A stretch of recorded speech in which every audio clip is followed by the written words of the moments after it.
Hey, Stewart's Chapel, this is Don Pierson and Don Counts, and we're at the square, and this is Monday's devotion. I almost hesitate to tell this one because I've told it various forms of it through the years to Stewart's Chapel, but I recognize that there are those of you that watch this regularly that are not part of the family of Stewart's Chapel, and I have shared this story when I was with the convention quite a bit. The benefit of this particular story was there were so many witnesses. There were 19 people from Tennessee and Alabama that were able to witness this particular event. And for that, I am glad because they hold my memory in check. They allow me to, every now and then, to ask the question, did that really happen? And so, through the eyes of 19 individuals and the ears of 19 individuals, I tell this story.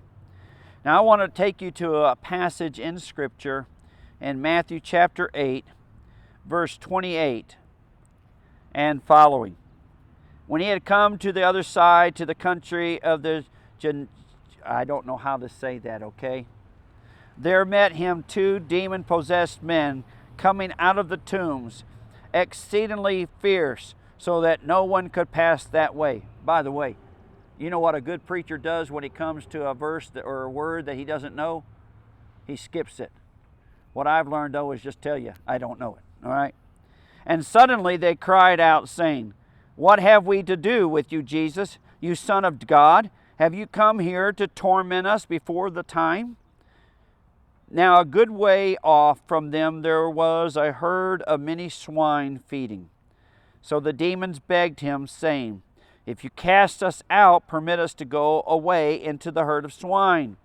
And he said to them, "Go."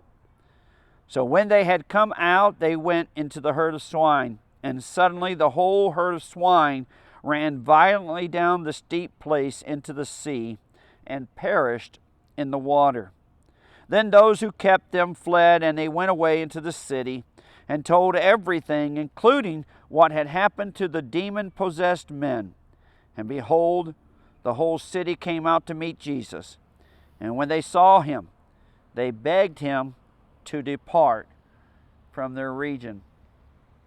So much in there.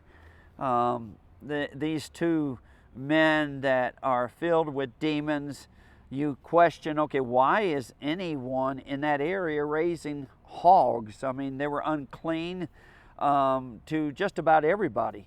And so, why is there that many hogs?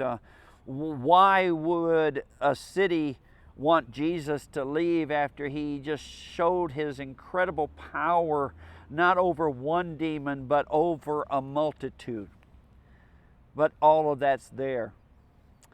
Jesus looked upon these men with great compassion, and he delivered them. He cleansed them. He showed mercy upon them.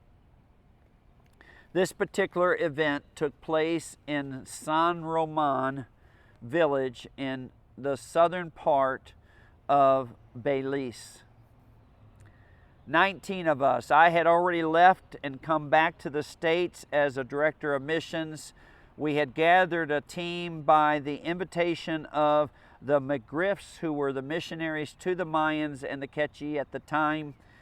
They had asked us to pray, and we had prayed, but he had asked us specifically to pray about San Roman. Now, I know I've told lots of stories in relationship to this. I really want to camp out on a young man named Victor.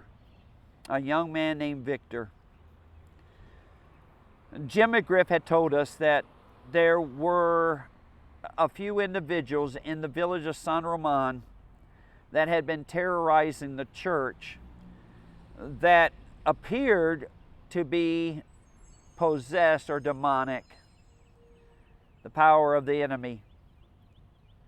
On that first, I want to say it was Saturday, I think it was Saturday, in fact I know it was Saturday, on that Saturday after we had gotten settled, the 19 of us decided to walk around the village like a Jericho walk and to pray. And we're almost back to where we were staying. We were actually living and staying for those days in San Roman at a small camp that was made in the center of the village. We're almost to where we're staying, and then all of a sudden three men come running down the path towards us out of their minds, screaming. Could not understand, but we knew that they were enraged and they are coming at us.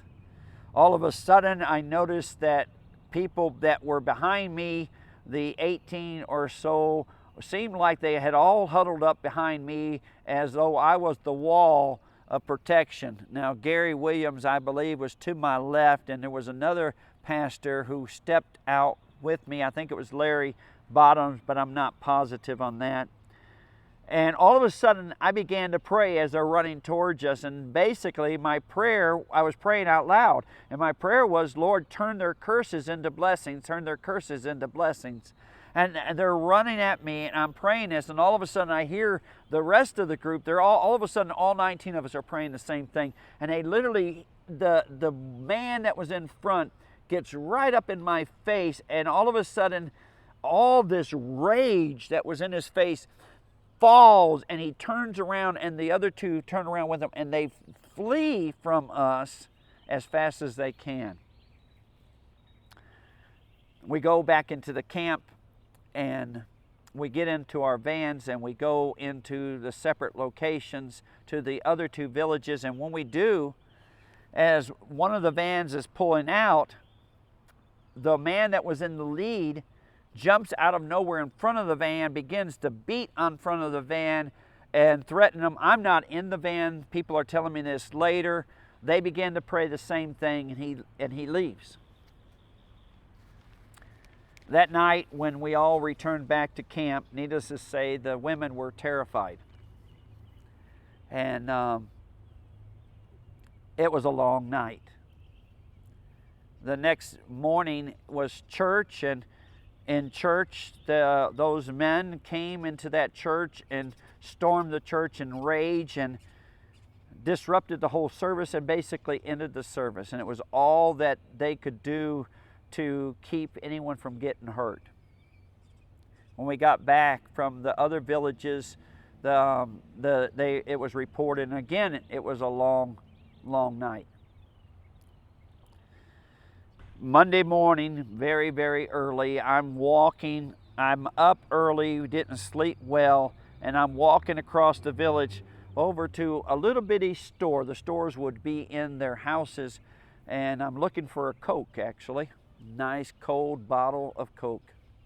And I get over there, I get my Coke, and I'm walking out, and in front of one of the huts, I see a man all hunched over, sitting on the ground, his head almost in his lap. And about the same time, a little bitty girl, a little Mayan girl, comes down the dirt path, and I have some mint candies, hard candy in my pocket. I take one out, I give it to her, I give her another one, and she takes the one for herself. And I asked her, I said, go give that man over there one of those candies. And she looked over there and she saw the man, and she ran home, basically terrified, screaming. When that happens, the man that was over there looks up, and I realize it's the man that, one of the men, the leader of the one that was always in front of those other three men. And I walk over to him, and he's in his right mind. And I began to share with him that there was a bunch of us over here that would be glad to pray over him. What I'm about to tell you, I wished what I was about to tell you was the only time this has ever happened to me, but actually there's many, many more stories like this in my life. I bring this man over, and of course when the other 18, and when the women and the other men see who it is, they're terrified, because this guy's been terrorizing us for 2 days. But I tell them, he's in his right mind. He is ready. He does not want to be under the control of the enemy anymore. And the 19 of us huddled around him and we prayed over him. And the man melts in the midst of us, in the center of us. He falls to the ground. He begins to cry out, weeping and wailing. And we watched God miraculously change Victor. That was his name, Victor. We watched him change him. One of the other men that was in the group had had a demon in his life for many, many years before he became a Christian. And that man and Victor became good friends. Later, we went to another village. And when we walked into that other village, in one of the homes, we walked into this home, and guess who we saw? It was Victor. He had literally walked, ran, I don't know, but he had beat us to this other village. And the man that was with us, that had had this addiction and demonic presence years before he was a Christian, was the one that had come to this home. And he asked Victor, he said, "What are you doing here?" And Victor said to him, "This is my wife and that's my child. These are her parents. I have not lived with them or lived in a house for 2 years. I've come to ask if I can come home." It was a glorious day. We watched individuals saved as Victor began to join that man and go from house to house telling the gospel with them. But as people saw Victor, they saw the power of God. In another place where this story is told, we are told that the man, one of the men anyway, that was filled with the demon wanted to follow Jesus. And Jesus told him, "You go back to your family and to your village and you tell them what has happened to you. You give witness to it." Now, you probably haven't had a demon, but the work and the power of Jesus in your life was real. It was transformational. You need to tell your story to your family, to your friends, and everywhere you go. Your life needs to be a witness of what the power of God can do, just like Victor's life is, just like these men's life were. Love you, Stewart's Chapel.